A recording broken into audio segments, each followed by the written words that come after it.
Ladies and gentlemen, good day and welcome to Q4 and FY22 earnings conference call of GMR Infrastructure Limited. As a reminder, all participant lines will be muted, and there will be an opportunity for you to ask questions after the presentation concludes. Should you need assistance during the conference call, please signal an operator by pressing star then 0 on your touchtone phone. Please note that this conference is being recorded. We have with us today Mr. Saurabh Chawla, Executive Director of Finance and Strategy, and other senior management from the business. Before we begin, I would like to state that some of the statements made in today's discussion may be forward-looking in nature and may involve risk and uncertainties. Also, recording or transcribing of this call without prior permission of the management is strictly prohibited. I now hand the conference over to Mr. Saurabh Chawla for his opening remarks. Thank you, and over to you, sir. Thank you. Good afternoon, ladies and gentlemen. Thank you all for joining our fourth quarter fiscal year 22 earnings call of GMR Infrastructure. Hope all of you are doing safe and are keeping well. To begin with, I would like to just make a short comment on our economy. It's been recovering quite smartly, especially after the post-third COVID wave. During Q4 FY22, the economy displayed stability despite global headwinds arising from geopolitical tensions and interest rate hikes in the US.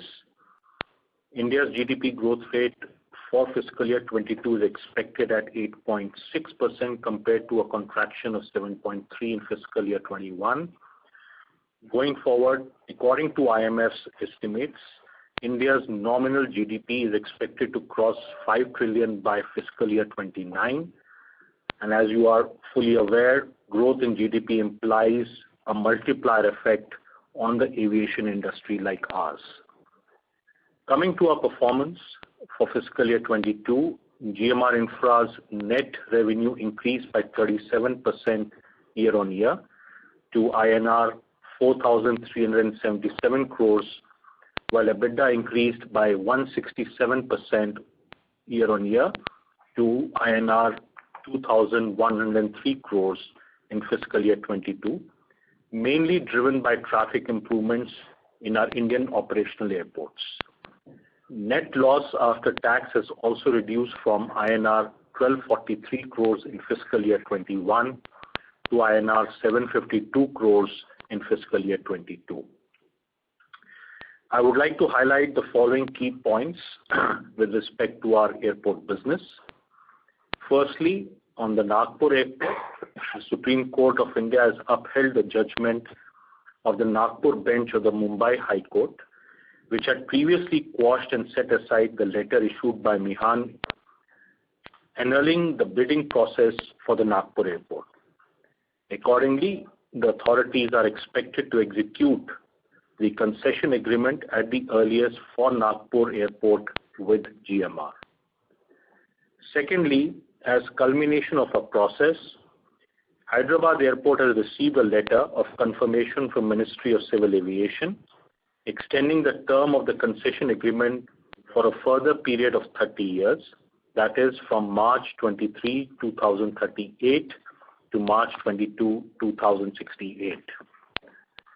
Thirdly, we have made significant progress on our CAPEX programs related to expansion. Delhi, Hyderabad and Goa airports have achieved 61%, 73% and 72% completion as on March 31st, 22. As you know, Goa Airport is expected to be inaugurated during August 22, while Delhi and Hyderabad is targeted for completion in September 23 and December 22. In Crete Airport, approximately 11% financial progress has been achieved with the completion of 76% of earthworks in the airport area and 30% earthworks in the access roads as of March 31st. We are on track to achieve the completion target at our airports.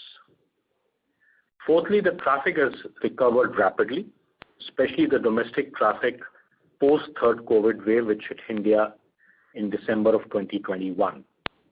Domestic traffic at our Indian airports has already reached near to full recovery, while international traffic is fast catching up as scheduled international operations began only on March 27, 22.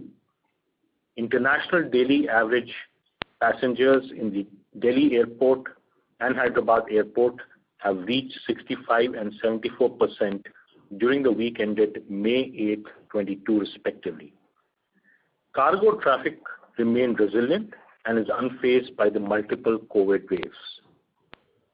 In our international airport business, Cebu Airport is in a recovery phase. Its domestic daily pax is now almost 50% of pre-COVID level, while international is at a nascent 7% as of April 22. Overall connectivity in our Indian airports have also increased. In Delhi Airport, 77 domestic destinations are now connected, as against a pre-COVID level of 72. On the international front, 49 destinations are connected, as against pre-COVID level of 78, which will significantly increase, as already indicated, that the scheduled international operations have just begun from May 27th. In Hyderabad, 70 domestic destinations are now connected, as against a pre-COVID level of 55. And on the international side, 16 destinations now connected, which is equivalent to the pre-COVID time. At our Delhi airport, as an interim arrangement, we and the Airport Authority of India have entered into a settlement agreement for the payment of the monthly annual fee with effect from April 22 prospectively. On our new airport wins, Medan Airport, that is Medan Airport in Indonesia, the team mobilization and preparations have begun to ensure that the SPV starts operating the airport by beginning of Q2 of fiscal year 23. Going forward, we expect that the traffic recovery will gain further momentum, mainly driven by the start of the scheduled international operations. Significant population in various countries are fully vaccinated. For example, India is 64%, US about 66, UK 74, Canada 83, and globally, if we look at it, it's about 61%. Countries have also started administering booster doses, which will further boost passenger confidence to travel. Fleet addition by major Indian airlines and the takeover of Air India by the Tatas, entry of new airlines such as Akasa, including restart of Jet Airways, is further likely to boost traffic. In our view, possibly the fourth wave impact may be limited, as economic and air traffic recovery post second and third waves have been quite rapid. On the ESG front, sustainability has always been an integral part of GMR's corporate ethos and the business strategy. It is our strong belief that economic growth and resource conservation are complementary goals to support sustainable development. We at GMR have adopted strategies and methods to reduce adverse impacts on environment from our operations. Some of our operations are carbon neutral, and we monitor our activities carefully to analyze and further reduce the emissions. The presentation with all financial numbers are already available with you. If not, you can download them from our IR section of our website. We are available to respond to your questions on this call and offline post the call. Now I would like to open the forum where my colleagues from the corporate side and the businesses can answer your queries. Thank you so much. Thank you very much. We will now begin the question and answer session. Anyone who wishes to ask a question may press star and 1 on the touchtone telephone. If you wish to remove yourself from the question queue, you may press star and 2. Participants are requested to use handsets while asking a question. Anyone who would like to ask a question, please press star and 1 at this time. Ladies and gentlemen, we will wait for a moment while the question queue assembles.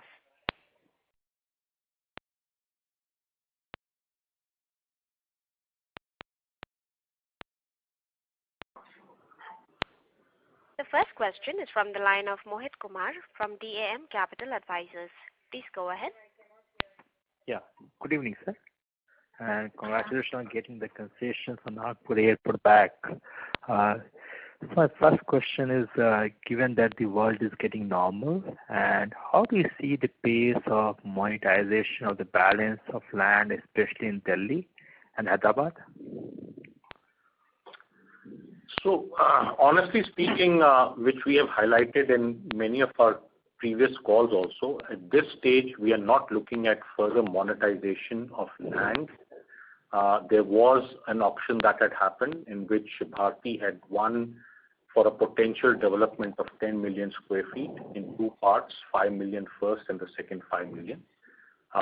We will wait for that development to take off before looking at any further monetization. But as a strategy going forward, honestly, our focus is now going to shift from monetization of land to self-development, build offices and commercial properties for build-to-suit customers. That would be our focus going forward. There could be some intermittent, land parcels to be monetized, but that is not an ongoing long-term strategy as far as Delhi Airport is concerned. It's pretty much similar in Hyderabad, although in Hyderabad we have few land parcels that have been now contracted to be delivered to third parties. These are in the area of education. They are also in residential, basically the cohabitation functions which are there in Hyderabad. Also, long-term leasing of our SEZ lands for industrial development. So Hyderabad, of course, will follow a mixed use, but again, the broader strategy also would be is still, as we go forward, enter into the arena of self-development, which after development we can monetize those assets and then get the requisite margins on those developments, which today we are missing in our business. Understood, sir. Secondly, sir, on the revenue share, so if I am correct, I believe that we'll start sharing the revenue from April 1st, 2022. Is my understanding correct? That's correct. Correct. Yeah. So lastly, sir, have you filed a petition for Goa, and when do you expect clarity on the tariff order? How will you charge in the interim once the operation starts? Goa, we have discussed with the regulator. So we have already filed an application for the total tariff and also for the interim tariff.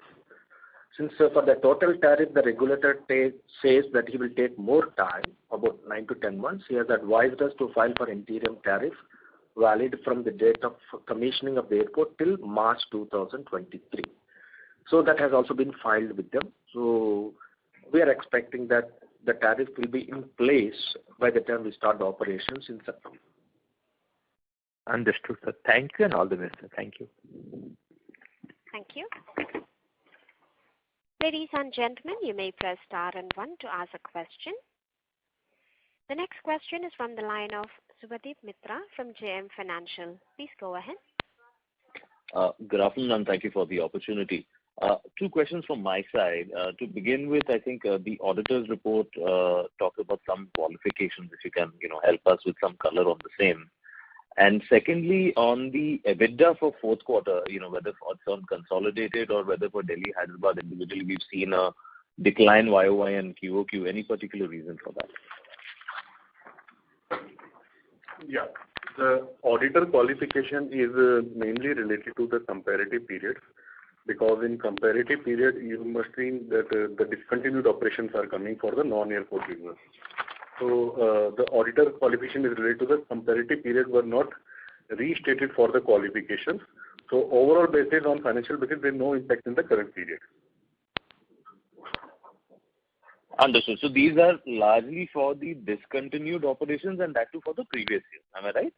Yeah. So these are largely for the discontinued operations, except one which is for the DDSS. So there is no financial impact for the same. because that qualification was corrected in the March 21 actually. Understood. Okay. And on the second question on the EBITDA, if you could please help. As far as the DIAL EBITDA is concerned, it has come down on year-on-year comparison. In FY21 last quarter, we have accounted the Bharti income on straight lining basis. Subsequently, since as per the agreement, revised agreement Bharti, they have taken over 2.72 million square foot, and the balance 2.16 million square foot they will be taking over only in April 23. It has been reversed. So that is the impact. Because the amount accounted for in FY21 last quarter is a very high amount on entire 4.9 million, whereas now it is accounted for 2.78 million. So, sir, what is the quantum that has got reversed? The total reversal as far as the Bharti is concerned as an exceptional item is about 325 crores has been reversed. Okay. And anything on Hyderabad specifically? There is not much difference in Hyderabad. Hyderabad year-on-year comparison, 1 minute.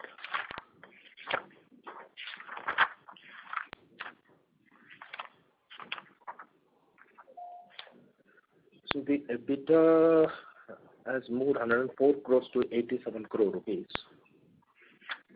Right. It is basically some operational expenditure has been accounted for in the last quarter. Okay, there are no one-offs over there. Nothing. Okay, understood. That's it from my side. Thank you. So just to add on this, as the airports come back to normalcy and they start looking at actually now growth from where, when COVID hit, there will be some, mobilization of people which will start getting accounted for. So that is where a little bit of additional expense that has happened. So, but nothing more than that. Got it. Thank you. Thank you. Ladies and gentlemen, you may press star and 1 to ask a question. The next question is from the line of Apurva Bahadur from Investec. Please go ahead. Hey, hi sir. Thank you so much for the opportunity. So I wanted to know, I think in the last quarter you had guided basically on debt refinancing for the contingent liabilities. Sorry to interrupt you, Mr. Bahadur. May I request you to come closer to the phone? Your audio is quite low. I hope it's better now. Thank you. Yep. So I wanted to know on the debt refinancing for contingent liabilities. I think we were looking to refinance part of the non-power or non-airport business debt, so that the contingent liabilities which have been moved to the airport business sort of negated. So any update on that, sir? Yes. So there are 3 main contingent liabilities which are continuing on the books of GIL versus the what they have given to GPUIL. The first one is related to the acquisition financing that was done many years back for acquiring the 30% stake in PT GEMS. That acquisition financing was to the tune of almost $500 million. Today, the outstanding is about $165 million.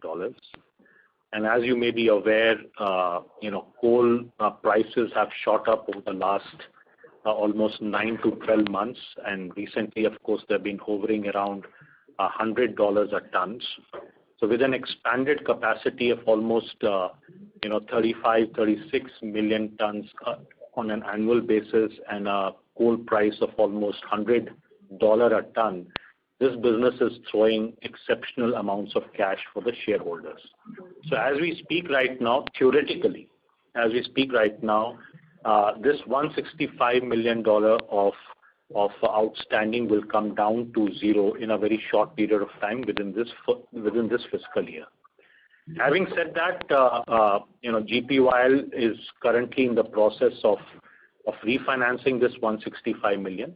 And the term sheet that GPUIL has signed with respect to that refinancing envisages no corporate guarantee from GIL.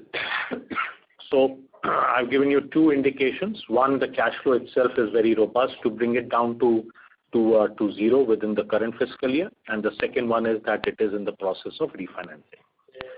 The second asset under which there was a guarantee, that was with respect to Bajoli Holi. The Bajoli has now achieved completion as of end of March of 22. So the guarantee that was given, that falls off, and what will be continuing over there is just a comfort letter as a sponsor. But as we go forward, as the asset becomes stable, because there's a phase-wise in which these run-off river projects are energized, we will be refinancing the debt at Bajoli, and that should also within this by end of this fiscal year. That guarantee also should get removed from, or comfort letter actually should get removed. It's not even guarantee, it's a comfort letter which should get removed from the books of GIL. The third one is related to the restructuring that was done at Rajamundry, which is the gas plant, and for that restructuring, GIL had given a guarantee. As we speak right now, gas is still not available, but there is a stay which is there in place in the courts against banks to take any action on this, because it was the responsibility of the state to provide the gas, which they have not been able to provide. Having said that, we are again in the process of disposing of that asset. We should be working towards selling that asset over the next few quarters, and we are getting good inquiries, especially from buyers out of Africa. So we may sell that asset by end of this fiscal year or early next fiscal year, and remove that guarantee also. So general guidance to you is that at least 2 out of the 3 guarantees will automatically get removed upon the consummation of their transactions. And the third, which is the Rajamundry one, we do expect it to get completed, but it may flow into the next fiscal year. That's the broad guidance to you. Okay, very useful, sir. Thanks a lot. Sir, on this Rajamundry, the inquiries that you're getting, is the consideration adequate to pay off the entire debt, or will we have to take some haircut over there? Well, I would be able to guide you better once we have something firm on the table. But so far, it is a combination of equipment sale and land monetization. The land over there has now become more of a urban land, and hence there is a much better value associated on that. So it is a combination of equipment, which is, as you may be aware, it's a plant which is mothballed, and it's a very it's a GE plant which has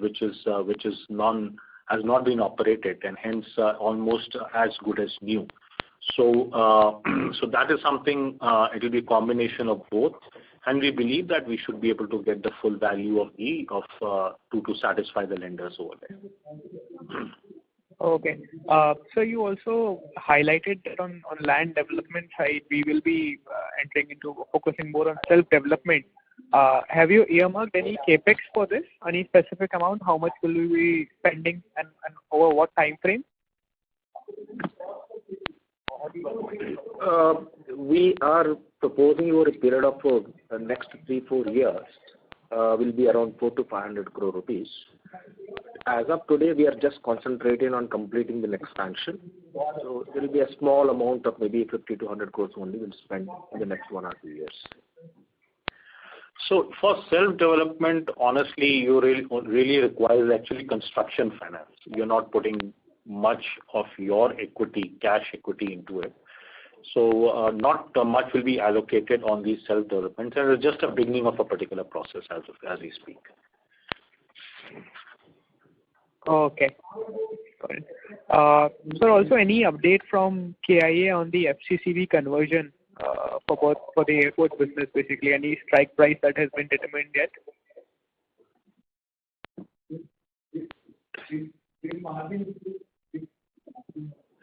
Well, we are in conversation with Kia, and as you are aware, they have been very supportive of our efforts to create a pure airport platform and also spin out the non-airport businesses. They have, honestly speaking, benefited in value creation because prior to the demerger last year, similar time, the stock price was about 22, 23 bucks. Today it's at about 35, 36 bucks, has seen a high of more than 40. So they have benefited in that where they have facilitated this value creation. As and when we culminate our conversation, obviously we will inform the markets as to where they go. But between GIL and GPUIL, the allocation for GIL is about $25 million, and for GPUIL it is about $275 million. Right, sir. So last question from my side, and that is, I believe we were due to receive some EBITDA-based payout from ADP this year based on the performance of the airport business. So wanted to know if we have received any amount and what quantum. We have not yet. The process is a little different. It doesn't happen instantly as soon as the fiscal year ends. So we'll have to wait till the audited numbers go out, and then the process of validation and verification and the understanding as per the shareholder agreement will be entered into. So it's not like an instant, take or pay kind of a transaction.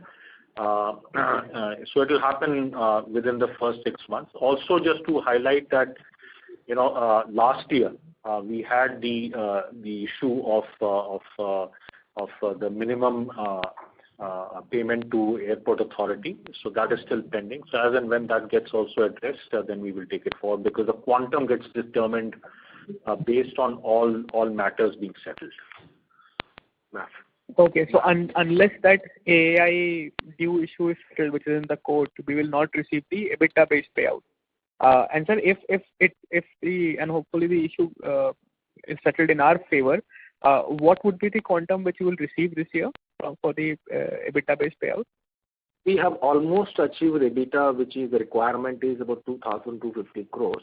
We have almost touched around 2,200. So we should be able to get more than 300 crore rupees. Oh, okay. Fair enough, sir. Thank you so much and all the very best. Thank you.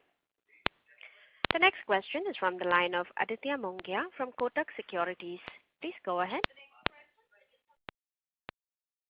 Thank you everyone for the opportunity. The first question that I had was related to the trends in non-aero revenues per pax that you've highlighted in your presentation, which suggests a meaningful improvement versus pre-COVID times for both the airports.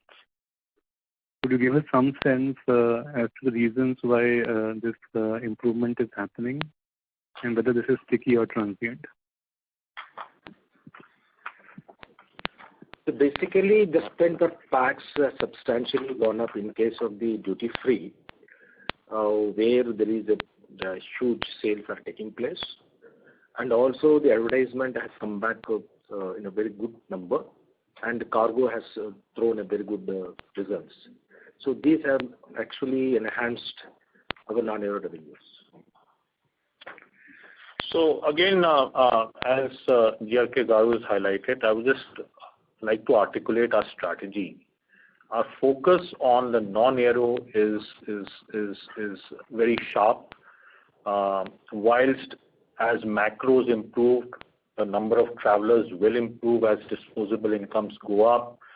People will move away from railways and start to travel. Everybody has seen what has happened once the per capita income goes above $2,500. So all that will happen. But from our side, our key focus would be, as management over here, what all can I do to offer our customers more brands so that they can shop in our airports rather than get cannibalized by airports, especially the hubs of the Middle East or Far East. So that is our focus, and it's good to see that as we increase the brands, as we increase the visibility of these brands at our airport, the spends have started to go up. Just to anecdotally tell you that there was a time when we used to only offer red label and black label whiskies, but now the whole fare is there, and everybody wants to buy. And on a product price basis, actually we are more competitive than even Dubai. It's a notion in people's mind that Dubai would be cheaper. Actually, we are cheaper than Dubai in many products. So that would be the focus. Second is also how the traffic is moving. So previously, a lot of focus of the policy makers was which encouraged actually hub travel. So a lot of the travel demand got cannibalized by Middle East especially. Now with the direct flights going into North America and obviously Europe, we have direct flights, but also now direct flights into Australia.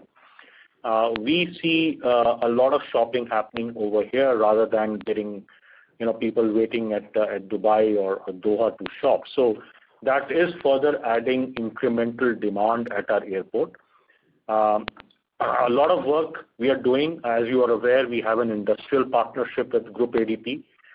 We are working very closely with them as to what all we can offer at our airports, how we bring more brands into our airports and continuously increase the spend per passenger. The way I would like you to look at an airport is actually it is a shopping area.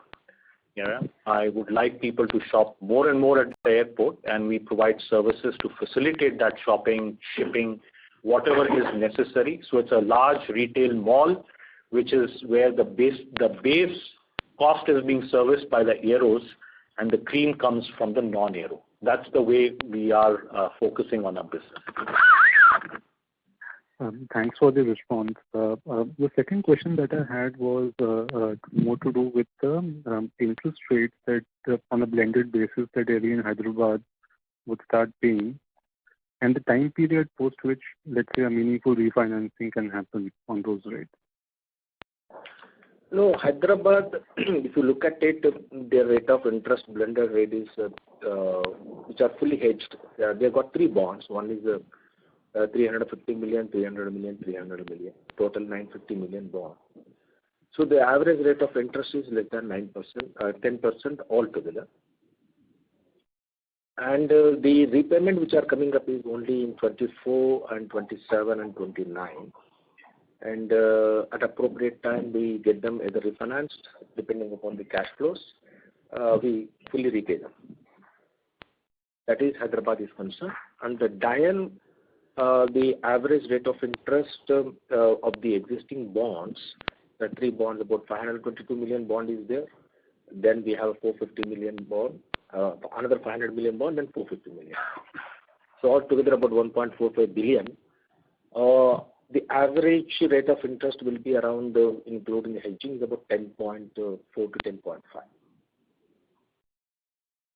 Sure, got that. The third question that I had was there was a hint given that obviously Indonesia would start contributing in the next year. I wanted to get a sense of what kind of EBITDA run rate post revenue share should we analysts be budgeting in for the full year? You're talking Medan. Medan Airport will be taking over only in July, and right. as of today, I mean, in the revenue share payable in case of Medan is about 19%,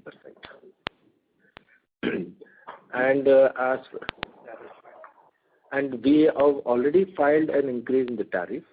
That is already under the consideration of the government, and this will start throwing the cash for 2 years. After that, it will get into the expansion. So there should not be any, I mean, fact it will be positive for 2 years. After that, it will get into the full expansion. So Medan is a 10 million passenger airport. As of today, it's a 10 million passenger.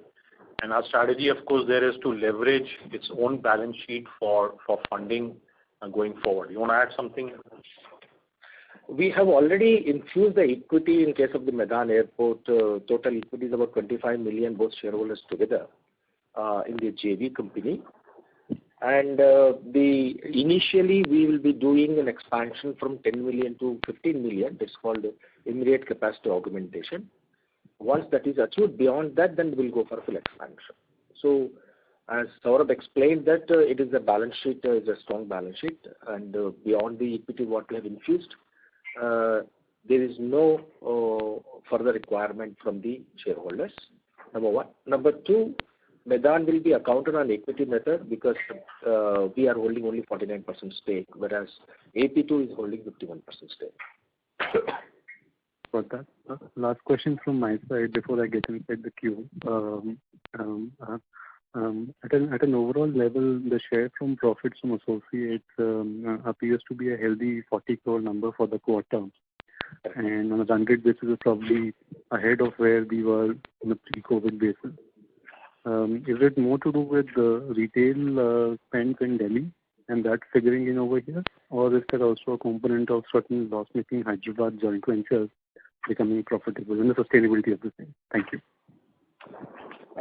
When it comes to the JV's profitability, it is basically in case of the duty-free of the Delhi has thrown us a good amount of profits. And basically you are correct, in the last year to date, FY21, we have accounted 117 crore loss, whereas the current year we accounted 71 crore is the profit. Basically, Delhi duty free has given a good amount and Celebi has given a good amount of the profits.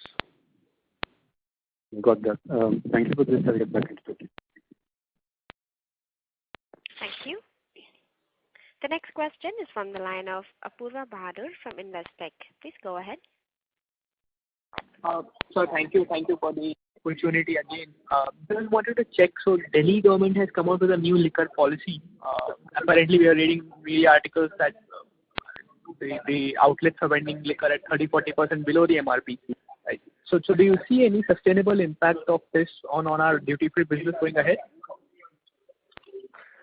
No, that will not have any impact as such. Actually, Delhi government has already put the restrictions on the sale, any discounting. Cannot give any more discounts. As far as the our duty-free sales are concerned, which are basically the quality-wise, which is entirely different from the quality of the product which is available in the market. Maybe just to add to that, the price arbitrage between duty-free pricing and the high street arbitrage may have gone away to some extent. We don't see any significant impact on the duty-free sales. One, because of the price itself, and secondly, I think there is the quality of product. People have more confidence in that in the duty-free. As a matter of fact, honestly speaking, even our duty-paid business is doing quite well. So the real game is how does duty-paid versus at the high street that you get in the city. So no impact, honestly speaking, on our business. Okay, so very reassuring to know that. Thank you so much. All the best. Thank you. The next question is a follow-up from the line of Aditya Mongia from Kotak Securities. Please go ahead. Thanks for the opportunity again. I just wanted to kind of clarify regarding the operating expenses booked in the quarter. What is the element of one-off? On a Q&Q basis, there's I think 100 crore kind of increase that has happened. Is it all related to one-off? We just want to get a sense. Which one? Which company you are referring to? Sorry, I'll clarify. At an overall level, the other expenses of the company have increased on a Q&Q basis, even though top line has declined. And the question, I think there was an explanation given of provision against certain past revenues specific to reality. I just want to kind of confirm the number for the one-off for the quarter.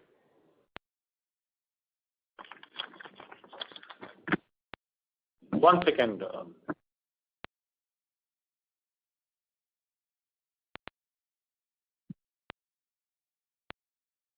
There is a one-off items which we have made a provision is the revenue share payable to Airport Authority on SEIS scripts, which we were contesting with AI. This is pertaining to the 18, 19, 19, 20. And finally, we have agreed to pay the amount. That's why we have made a provision for 43 crore rupees in the DIAL. That is one of the major expenditure which has been hit. And in case of the DIAL, there are about 15-20 crore rupees additional expenditure, as Saurav explained. In the last quarter, we have to make various expenditure and provision which has been accounted for. Understood. Could you share on the PAT numbers for Delhi duty free for the year and or for the quarter? Delhi duty free, the total PAT is about 180 crore rupees for the year. The fourth quarter, if you have the number handy, it will be very useful because the full year is not adequate representation of next year given COVID. So, Aditya, these nitty-gritty numbers detailing can be provided to you or offline. Got that. Those were the questions from my side. Thank you. Thank you.